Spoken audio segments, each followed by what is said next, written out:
নেপালে জেনজির আন্দোলনে দেশটির প্রধানমন্ত্রীর পতন হয়েছিল। এমন আন্দোলনে বাংলাদেশের সামাজিক মাধ্যমে বেশ আলোচনার জন্ম দেয়। অনেকে বলেছিলেন বাংলাদেশকে দেখে নেপালিরাও শিখল। এই সময় উত্তাল পরিস্থিতিতে নেপালে অনেক ঘটনা ঘটেছে, যেগুলোর সাথে বাংলাদেশের জুলাই আগস্ট আন্দোলনের অনেক ঘটনাই হুবহু মিলে গিয়েছিল। কিন্তু বাংলাদেশের মানুষ গত ১৩ মাসে শান্তির খোঁজ করেও পায়নি। মবের রাজ্যে প্রতিনিয়ত প্রাণ হাতে বাঁচতে হচ্ছে মানুষকে। অথচ নেপালে সুশীলা কার্কি অন্তর্বর্তী প্রধানমন্ত্রী হিসেবে শপথ নিয়ে জাদুর ছোঁয়া লাগিয়ে দিলেন। দুদিনের মধ্যে হিমালয় কন্যা আগে সেই শান্ত রূপ ফিরে পেয়েছে। আন্দোলনকারী জেনজিরা ক্লাসরুমে ফিরে গেছে। তাদের কারোরই উপদেষ্টা হওয়ার বাসনা নেই। আন্দোলনের নামে যারা মব সন্ত্রাস চালিয়েছে, লুটপাট করেছে, তাদের অপরাধের বিচারের ঘোষণা দিয়েছেন নতুন অন্তর্বর্তী প্রধানমন্ত্রী। অথচ বাংলাদেশে কোনো মবের বিচার চাওয়াই অপরাধ। অধ্যাপক ইউনূস দিয়েছেন ইনডেমনিটি। শান্তিতে নোবেল বিজয়ী সংস্কারের নামে নির্বাচনকে ধোঁয়াশায় পরিণত করলেও সুশীলা কিন্তু ৬ মাসের মধ্যে নেপালে নির্বাচন করবেন। যারা শুরুর দিকে আত্মতুষ্টিতে ভুগছিলেন তাদের উদ্দেশ্যে এই প্রশ্ন তো তোলাই যায়, কোন জাদুকরী শক্তিতে এত দ্রুত ঘুরে দাঁড়াচ্ছে হিমালয় কন্যা? আর কিসের অভাবে মাসের পর মাস ধুঁকছে বঙ্গোপসাগর দুহিতা? শান্তিতে নোবেল পুরস্কারটা আসলে কাকে বেশি মানাতো? বিস্তারিত জানতে চলুন যাওয়া যাক বিশ্লেষণে।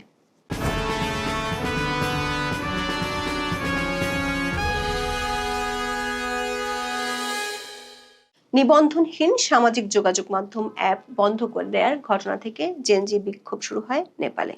হাজার হাজার কিশোর তরুণ ৮ই সেপ্টেম্বর কাঠমান্ডুর রাস্তায় নামলে শুরু হয় সহিংসতা। পুলিশের গুলিতে বেশ কয়েকজন শিক্ষার্থী প্রাণ হারালে আন্দোলন সরকার বিরোধী রূপ নেয়।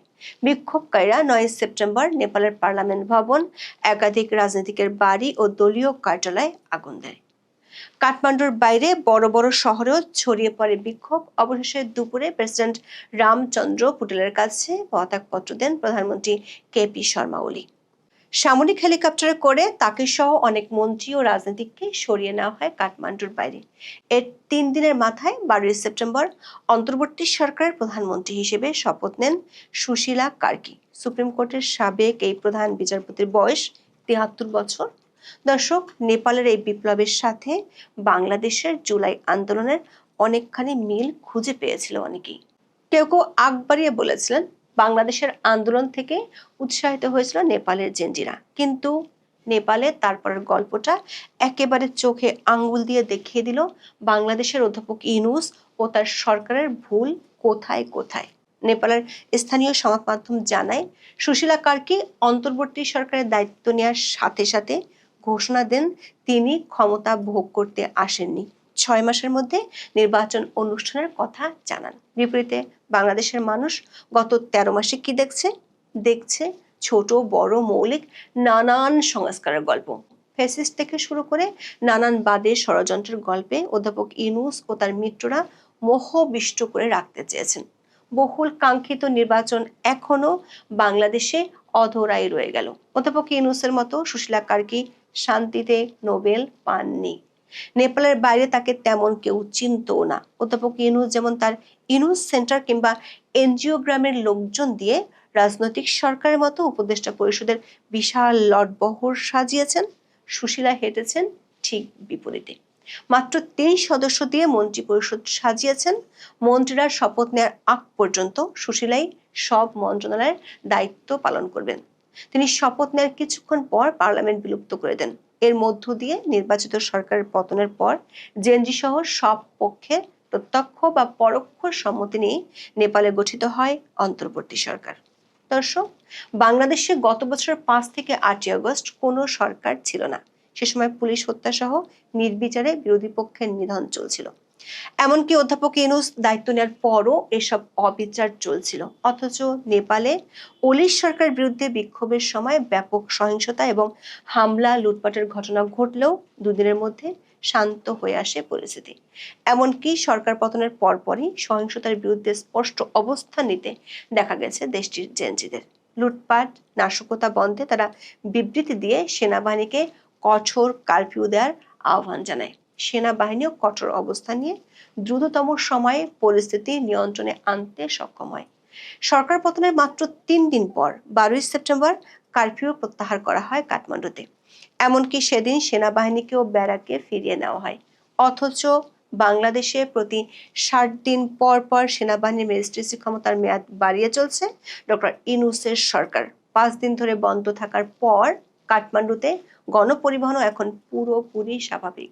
জ্বালিয়ে দেওয়া প্রধানমন্ত্রীর কার্যালয়, উচ্চ আদালত এবং অন্য অফিসের বেঁচে যাওয়া সামগ্রী উদ্ধারের সমন্বিত কার্যক্রমও শুরু হয়ে গেছে।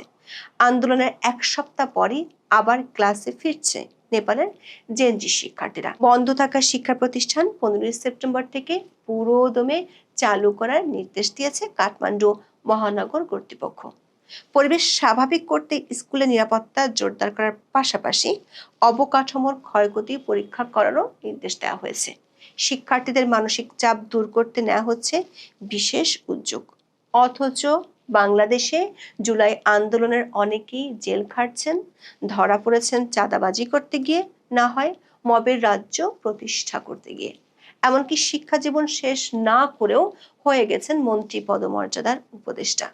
সেই উপদেষ্টাদের বিরুদ্ধে আবার বিস্তর অভিযোগ এরই মধ্যে জমা হয়েছে। সব মিলিয়ে সরকার পতনের আন্দোলনের আগের নেপাল আর 1 সপ্তাহ পরের নেপালের জীবনযাত্রায় তেমন কোনো পার্থক্য নেই। নেপালের মতো ঠিক একই ঘটনা ঘটেছিল বাংলাদেশে। তবে 13 মাসের বেশি সময় পরও বাংলাদেশ আটকে আছে বিভিন্ন ধরনের অচলাবস্থায়। পরিস্থিতির উন্নতি না হয়ে দিনে দিনে আরো অবনতি হচ্ছে। এমনকি মবের রাজ্য হিসেবে পরিচিত হয়ে উঠছে অনেক আগেই। জুলাই আন্দোলনের পর ক্ষমতায় আসা ডক্টর ইউনূসের সরকার বিভিন্ন চাপের মুখে জাতীয় নির্বাচনের একটি সময়সীমা ঘোষণা করলেও আদৌ সে সময় ভোট হবে কি না তা নিয়ে রয়েছে সংশয়।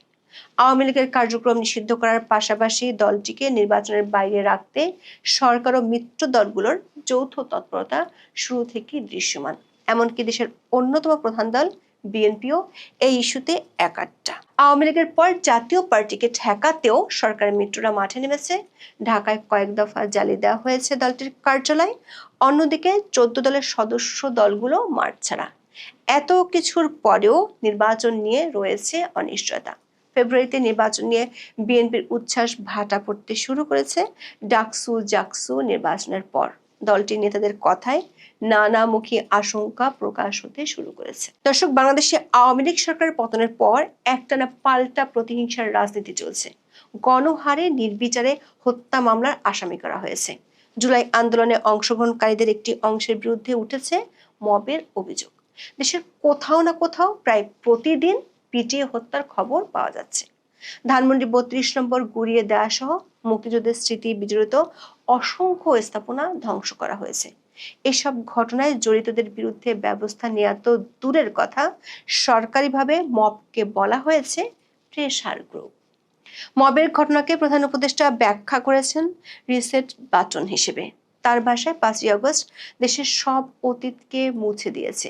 একই সঙ্গে জুলাই আগস্টে পুলিশ হত্যা সহ আওয়ামী লীগের নেতা কর্মীদের হত্যা পেয়েছে অলিখিত সরকারি দায়মুক্তি। এই দায়মুক্তি সংবিধানে অন্তর্ভুক্ত করতে সরকার ও তার মিত্ররা 1 বছর ধরে নানামুখী কৌশল নিচ্ছে। এর ঠিক বিপরীত দৃশ্য দেখা যাচ্ছে নেপালে। সেখানে সহিংসতায় প্রাণহানির প্রতিটি ঘটনার তদন্ত ও বিচারের ঘোষণা দিয়েছেন সুশীলা কার্কি সরকার।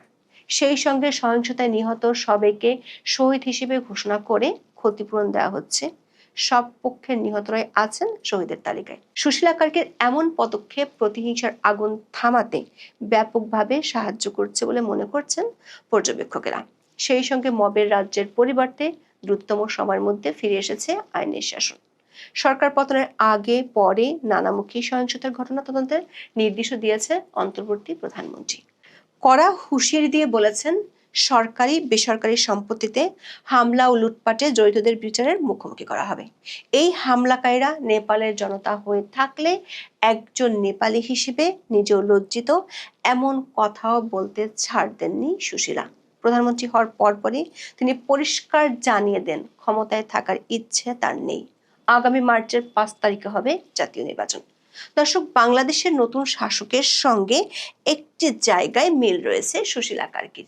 তিনিও বলেছেন, নিজের ইচ্ছায় নয়, বিক্ষোভকারীরা তাকে ক্ষমতায় বসিয়েছেন।